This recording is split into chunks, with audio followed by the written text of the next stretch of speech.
Well, I'm Becky, in case you didn't know that already, and this is where I grew up.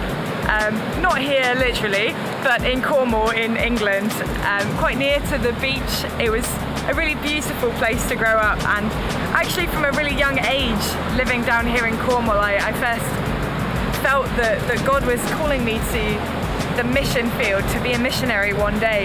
In fact, when I was quite young, I think there were 3 things I wanted to do when I grew up, and it was either to be an actress, a missionary, or a taster in a chocolate factory.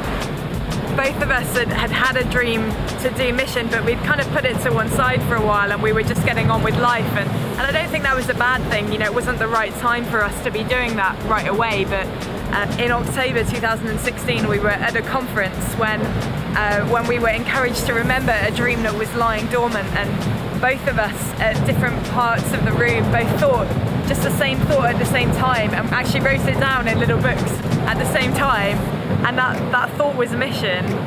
So from that point we immediately started to look into what that meant, and whether that meant it was time to think about joining MAF, and so that's what we did. We really prayed about it, and we thought about it a lot, and got some great friends and family members to join with us in seeking out whether this was the right thing for us to do. And at the end of a week of solid prayer, pretty much, we really felt that yes, now was the time to put in our application for MAF. There can be a really long time between when you feel that God has called you to something and when that something actually starts to take shape.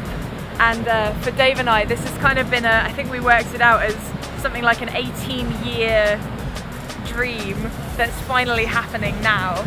It's just so incredible finally being here and finally doing something that I've wanted to do for so long. You know, when we're not kind of doing this on our own, we're doing it with God, and we're going into this adventure all together. We also really need a team of people back in the UK as well. It's just such a big thing that we can't be doing it without having people back here praying for us and encouraging us. You know, we've called everything Adventure with Dave and Becky because we really want you to join with us in the adventure. And you know, if you could be a part of our support team, be that praying for us or sending us the odd email saying, you know, go on Dave and Becky, you can do it, or joining and giving financially to get us out there to Uganda, then that's all fantastic.